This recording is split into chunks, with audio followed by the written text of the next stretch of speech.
Hello guys, welcome back to my channel mystery hunter Rupak. এখন ঘড়িতে সকাল 10:30। তোমরা তো জানোই আমি সবসময় তোমাদের জন্য নতুন নতুন রোমাঞ্চকর জায়গা খুঁজে বের করি। আজ আমি এসেছি বাঁকুড়ার এক প্রত্যন্ত গ্রাম হরিপুরে। এখানের একটা জঙ্গল নিয়ে নাকি অদ্ভুত সব গল্প প্রচলিত, আর আজ আমি যাচ্ছি এমনই এক ভয়ঙ্কর রহস্যের উদ্ঘাটন করতে। কিন্তু তোমাদের রূপক কি ভয় পায়? একদম না। চলো দেখা যাক হরিপুরের এই রহস্যময় রহস্যের পিছনে আসল মিস্ট্রি কি। এই যে ভাই, শুনছেন? কয়েন বাবু, কই যাইবেন? ওই সোমেশ্বর বাবুর বাড়িটা চিনেন? পশ্চিমের ওই পুরনো জমিদার বাড়িটা। কার নাম নিলেন? সোমেশ্বর বাবু? হ্যাঁ, সোমেশ্বর বাবু, ওনার বাড়িতেই যাব। কত ভাড়া নেবেন বলুন? ভাড়া? বাবু, আপনি কি এই গায়ে নতুন? হ্যাঁ, আজই তো বাস থেকে নামলাম। কেন বলুন তো? তাইলে এক কাজ করেন, ফিরতি বাস কখন আসে দেখেন, সইলাসান। ওই বাড়িতে যাওয়ার দরকার নাই।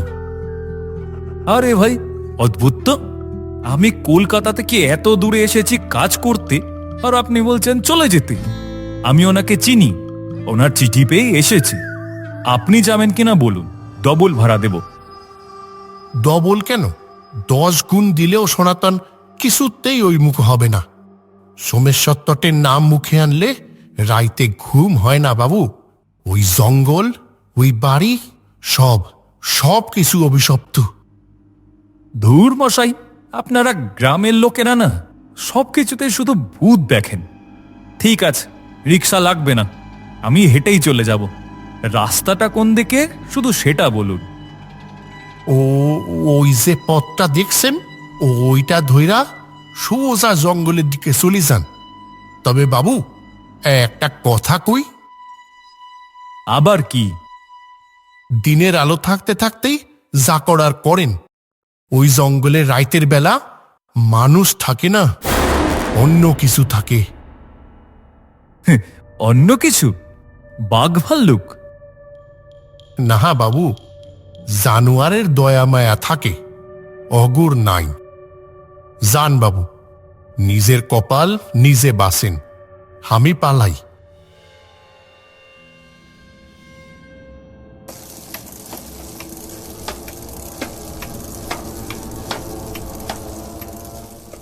লোকটা সত্যি ভয় পেয়েছে মনে হলো।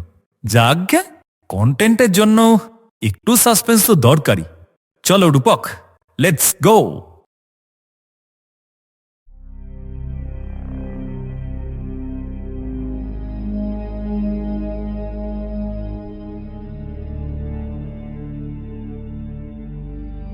কে কে ওখানে? আমি রূপক, কলকাতা থেকে এসেছি আপনার বিজ্ঞাপনের ব্যাপারে। ও, এসো এসো রূপক বাবু। আমি তো ভেবেছিলাম তুমি হয়তো পথ হারিয়ে ফেললে। গ্রামের রাস্তাঘাট তো খুব যেন গোলক ধাঁধা। নমস্কার। পথ চিনতে একটু অসুবিধাই হচ্ছিল। গ্রামের কাউকে জিজ্ঞেস করলেই তারা কেমন অদ্ভুত আচরণ করছে। কেউ তো আসতেই চাইল না এদিকে। আসবে কেন বলো? ভয়। মানুষের আদিমতম রিপু হলো ভয়। ওরা মনে করে আমার এই বংশের ভিটেতে অতৃপ্ত আত্মারা ঘুরে বেড়ায়। আসলে কি জানো, ওসব রটনা। এসো, ভেতরে এসো।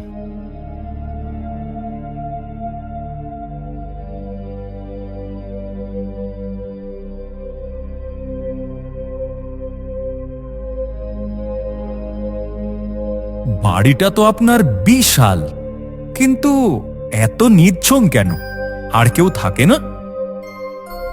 এক সময় থাকতো, গম গম করতো এই মহল। এখন আমি আর আমার সাধনা। বাকিরা সব শহরের মায়া কাটাতে পারেনি, চলে গেছে। আমি আমার পূর্বপুরুষের মাটি কামড়ে পড়ে আছি।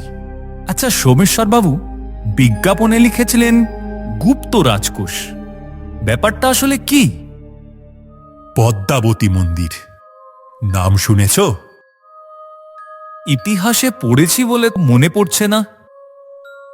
ইতিহাসে সব থাকে না রূপক, কিছু সত্য মাটির নিচে চাপাই থাকে। আমার পূর্বপুরুষেরা সেই মন্দিরের সেবায়েত ছিলেন। শোনা যায় ওই মন্দিরের বিগ্রহের সাথে প্রচুর ধনরত্ন এক গোপন গুহার ভিতরে লুকানো আছে। আর আপনি সেটা খুঁজে বের করতে চান? আমি চাই সত্য উদ্ধার করতে। আমার বয়স হয়েছে, পাহাড়ে চড়ার ক্ষমতা নেই, কিন্তু তোমার আছে। তুমি তরুণ, সাহসীও বটে। আর শুনলাম তুমি নাকি এসব ভিডিও করে মানুষদের দেখাও। হ্যাঁ, ইউটিউবে। বেশ, তাহলে দুনিয়াও জানুক আমার বংশের গৌরব। তবে একটা শর্ত আছে। কি শর্ত? কাজটা আজ রাতেই করতে হবে। আজ হলো অমাবস্যা, আজই নাকি সে গুহার মুখ খোলার তিথি। কি হে, তুমি প্রস্তুত তো? আরে আমি তো প্রস্তুত হয়েই এসেছি, রোমাঞ্চের জন্যই তো বাঁচি। কিন্তু রাত কেন? দিনে গেলে হতো না? কিছু কিছু দরজা শুধুমাত্র অন্ধকারে দেখা যায় রূপক, আলোতে তারা মিলিয়ে যায়। বেশ ফিলোসফিক্যাল কথা বলেন আপনি। ঠিক আছে, আজ রাতেই হবে।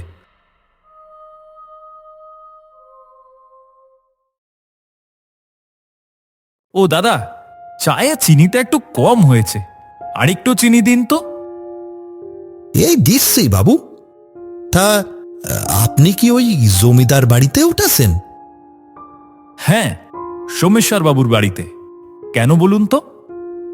বাবু, আপনি শহরের লোক, হয়তো আমাদের কথা বিশ্বাস করবেন না, কিন্তু এই গ্রামের বিষয়ে আপনি বেশি কিছু জানতে যাবেন না, তাতে আপনারই মঙ্গল। আর ওই সোমেশ্বর বাবু লোকটি কিন্তু সুবিধের নয়। কেন? লোকটাকে তো বেশ ভদ্র মনে হলো, আমাকে কত খাতির করলেন। পাঠারে বলি দেওয়ার আগে তার পূজা করা হয়। গত 5 বছরে আপনার মতো কত জন এলো, কেউ বলে সাংবাদিক, কেউ বলে লেখক। তারা ওই বাড়িতে ঢুকলো, কিন্তু আর বের হতে দেখিনি কাউরে। হয়তো তারা অন্য কোনো রাস্তা দিয়ে চলে গেছে, আপনারা খেয়াল করেননি। এই হরিপুর গ্রামটা খুব ছোট বাবু, এইখানে একটা পিঁপড়ে ঢুকলেও আমরা খবর পাই।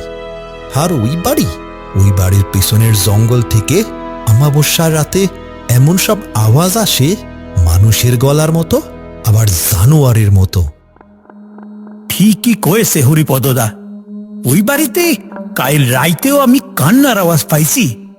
মনে হইল কেউ যেন বাঁচাও বাঁচাও কইরা চিল্লাইতাছে, কিন্তু সাহস কইরা আর আগাই নাই। আপনারা কি পুলিশে খবর দেননি? পুলিশ এসে চা খেয়ে চলে যায়, বলে পাগলের প্রলাপ। শোনা যায় সোমেশ্বর বাবু নাকি অনেক বড় তান্ত্রিক, তার হাত অনেক লম্বা। বাবু, আমার কথাটা রাখেন, চাটা খেয়ে সোজা স্টেশনে চলে যান, রাতটা ওই বাড়িতে থাকবেন না। দেখুন দাদা, আপনাদের এই গল্পগুলো আমার সত্যিই খুব ইন্টারেস্টিং লাগছে। আমার ভ্লগের জন্য দারুণ মশলা, কিন্তু আমি কাজ না শেষ করে যাই না। সোমেশ্বর বাবু আমাকে কথা দিয়েছেন, আজ রাতেই আমরা একটা বড় আবিষ্কার করব। আবিষ্কার? কে জানে। ভগবান আপনারে রক্ষা করুন বাবু, এর চেয়ে বেশি আমার আর কিছু বলার নাই। চিন্তা করবেন না, কাল সকালে এসে আবার আপনার দোকানে চা খেয়ে যাব, তখন দেখবেন আমি বহাল তবিয়তে আছি। এবার আসি দাদা।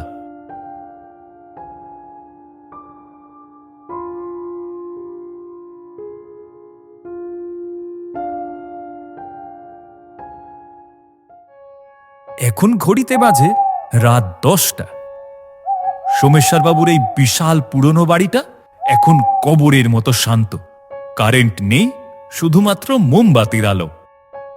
আর দাঁড়াও, তোমরা কি শুনতে পাচ্ছ কেমন একটা অদ্ভুত শব্দ?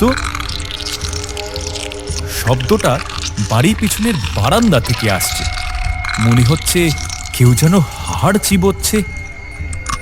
কিন্তু সোমেশ্বর বাবু তো বলেছিলেন উনি একা থাকেন। চলো তো দেখি ব্যাপারটা কি।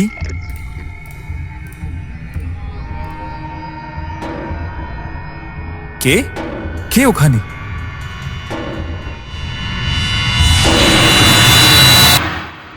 কি হলো রূপক, তুমি এখনো জেগে আছো? উফ, আপনি? সোমেশ্বর বাবু, আমি না একটা অদ্ভুত আওয়াজ শুনলাম। মনে হলো কোনো বন্য পশু কিছু চিবাচ্ছে। শব্দটা খুব খুব হিংস্র ছিল। ও, ওটা তো আমার কুকুর কালু। বেচারা বুড়ো হয়েছে তো, রাতে একটু খিদে পায়, তাই ওকে একটু হাড়গোড় দিই চিবানোর জন্য। কুকুর? আমি তো সারাদিন আপনার বাড়িতে কোনো কুকুর দেখিনি। আর কুকুর থাকলে তো ডাকবে, খেউ খেউ করবে। আমার কালু বোবা রূপক, সে ডাকে না, শুধু কাজ করে। আর দিনে সে ঘুমায়, রাতে জাগে। তুমি চিন্তা করো না, যাও শুয়ে পড়ো। আর কিছুক্ষণ পরেই আমরা বেরোবো। শক্তি সঞ্চয় করে না। কিন্তু বেশি কৌতূহল ভালো নয় রূপক। শহরের মানুষ তোমরা, রাতের আওয়াজ চেনো না। যা বলছি সেটা শোনো। তোমার ঘরে যাও, দরজাটা ভালো করে বন্ধ করে দিও। ঠিক আছে, যাচ্ছি।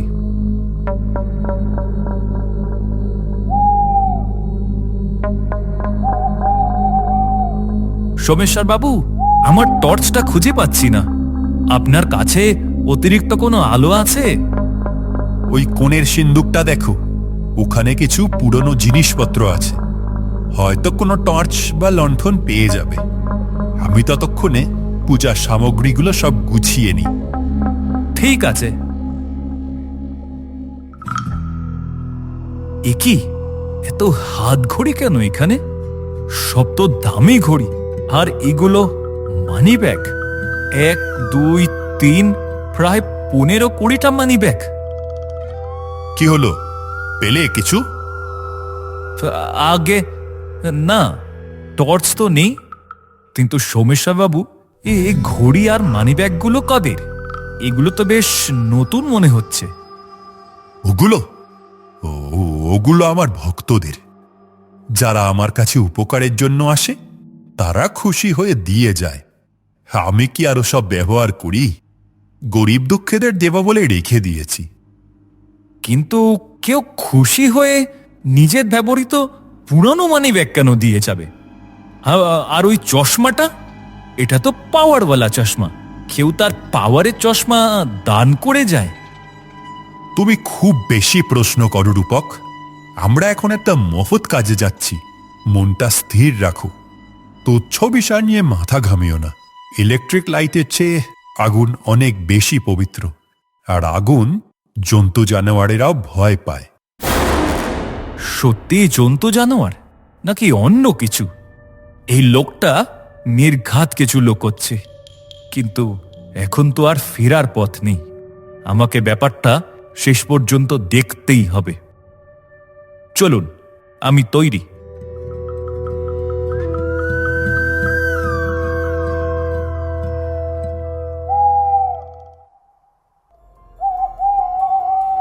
সোমেশ্বর বাবু, জঙ্গলটা এত চুপচাপ কেন? সাধারণত জঙ্গলে তো ঝিঝি ডাকে, আরও তো কত রকমের আওয়াজ থাকে। এখানে তো মনে হচ্ছে বাতাসটাও ভয়ে স্তব্ধ হয়ে আছে। যেখানে রাজা থাকে, সেখানে প্রজারা কোনো শব্দ করার সাহস পায় না। রাজা? আপনি কি কোনো বাঘের কথা বলছেন? এই জঙ্গলে কি বাঘ আছে? বাঘ? ওসব বাঘ তো নশ্বর প্রাণী। আমি যার কথা বলছি, সেই অরণ্যের আদি দেবতা। সে যখন জাগে, তখন অরণ্য তার নিজের নিঃশ্বাস বন্ধ করে রাখে। আপনার কথাগুলো খুব ধাঁধার মতো। সোজা করে বলুন না। কে কে ওখানে? সোমেশ্বর বাবু, দাঁড়ান। কি হলো আবার? আমার মনে হলো আমাদের ঠিক পিছনে কেউ হাঁটছে। আমি তার নিঃশ্বাসের শব্দ পেলাম। কেমন একটা পচা গন্ধ, ও অনেকটা মরা পচা গন্ধ। মনের ভুল রূপক। ভয় পেলে মানুষ ওই রকম অনেক কিছুই দেখে, যা আসলে কিন্তু নেই। না না, এটা মনের ভুল নয়। ওসব ছাড়ো, আমার পায়ের ছাপ অনুসরণ করো। এদিকে ওদিকে যেও না যেন। পথ ভুল করলে আর ফিরতে পারবে না। আমার কিন্তু আর ভালো লাগছে না। এই অভিযানে আমার আশাটা বোধহয় ভুল হয়েছে। ভুল বা ঠিক বিচার করার সময় এখন নয়। আমরা গুহার খুব কাছে এসে গেছি। ওই দেখো, সামনেই সেই পাহাড়।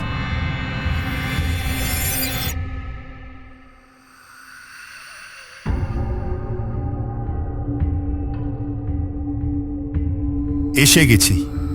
এটাই সেই পদ্মাবতী মন্দিরের গুপ্ত পথ।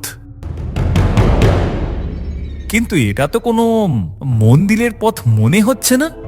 এটা তো একটা সাধারণ পাহাড়ের গুহা। আর ওফ, কি জঘন্য গন্ধ! মনে হচ্ছে ভেতর থেকে পচা মাংসের গন্ধ আসছে। গুপ্তধন কি আর ফুলের বাগানে থাকে রূপক? যক্ষপুরীতেই থাকে। এসো, ভেতরে চলো।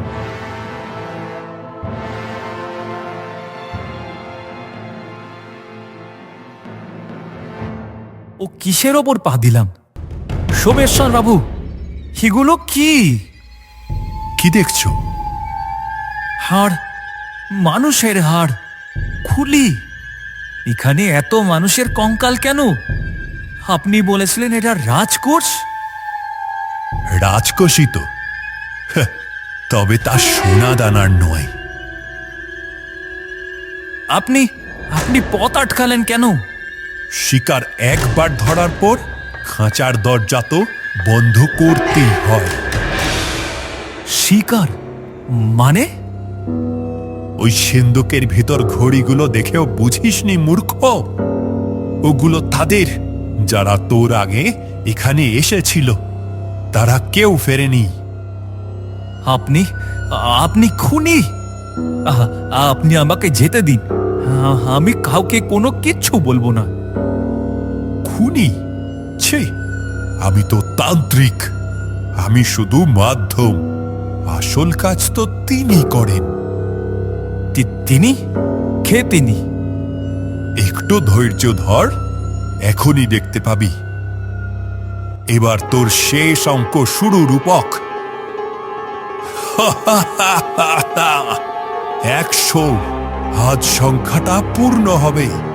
99 জনকে বলি দিয়েছি, আজ তুই 100 নম্বর। তোকে বলি দিলেই আমার সাধনা পূর্ণ হবে। এই পিশাচ আমাকে অমরত্ব দেবে। আমাকে আর কেউ মারতে পারবে না। পিশাচ? তার মানে ওই গ্রামের লোকেরা ঠিকই বলেছিল, আপনি মানুষকে পিশাচের খাবার হিসাবে ব্যবহার করেন। আপনি মানুষ নন, আপনি শয়তান। চুপ কর, সম্মান দিয়ে কথা বল। তিনি আসছেন। ওই শোন, তার পায়ের আওয়াজ।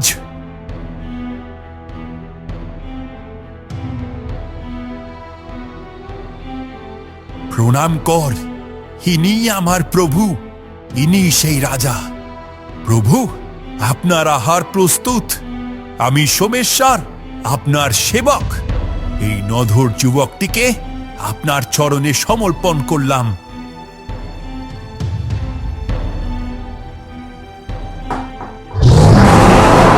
না না, কাছে আসবে না, আমার কাছে আসবে না। পালানোর চেষ্টা করেও কোনো লাভ নেই। আজ তুই শেষ। আমার অমরত্ব আর কেউ আটকাতে পারবে না। খাও ওকে, ছিঁড়ে ছিঁড়ে খাও প্রভু। আলো, সোমেশ্বর বলেছিল আমার ব্যাগে ম্যাগনেসিয়াম ফ্লেয়ার আছে, ট্রেকিং এর জন্য এনেছিলাম। এই মেয়ে তোর অন্ধকার। জ্বলে যা শয়তান!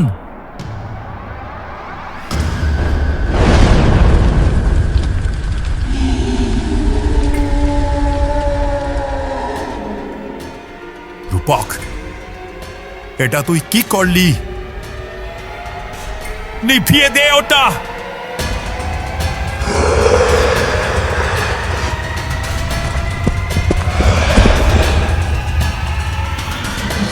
এটাই সুযোগ, আমাকে পালাতে হবে। না প্রভু, এটা আমি সোমেশ্বর, আমি আপনার দাস। আমাকে ছাড়ুন, ওটা আমি নই। পাথরের আমার ক্রমে শরীর গলিয়ে বাইরে বেরিয়ে এলো। পিছনে সোমেশ্বরের হাড় হিম করা চিৎকার আর হাড় মুড়কে যাওয়ার শব্দ। রূপক পাগলের মতো দৌড়াচ্ছে, জঙ্গল ভেঙে কাটা ঝোপ মারিয়ে অবশেষে সে রাস্তায় উঠে এলো।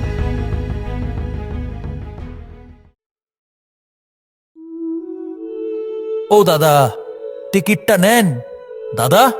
আরে ও দাদা, হ্যাঁ হ্যাঁ, টিকিট, কলকাতার টিকিট দিন। আপনার শরীর খারাপ নাকি? আপনার গায়ে ওগুলো কিসের দাগ? রক্ত? অ্যাক্সিডেন্ট হয়েছে? অ্যাক্সিডেন্ট নয়, জাজমেন্ট, বিচার। কি কইলেন? বুঝলাম না। কিছু না ভাই, বাসটা কি এখনই ছাড়বে? হ, এ তো সাইডা দিল। বাস চলতে শুরু করলো। রূপক পকেটে হাত দিল। হাতে উঠে এলো সেই খবরের কাগজের বিজ্ঞাপনের টুকরোটা। তাতে লেখা, রহস্যভেদে সহায়তাকারী চাই। রহস্যভেদ হলো ঠিকই, কিন্তু সেই সহায়তাকারীর হাড়গোড় এখন ওই পিশাচ চিবোচ্ছে। 100 নম্বর পূর্ণাহতি সে নিজেই হয়ে গেল।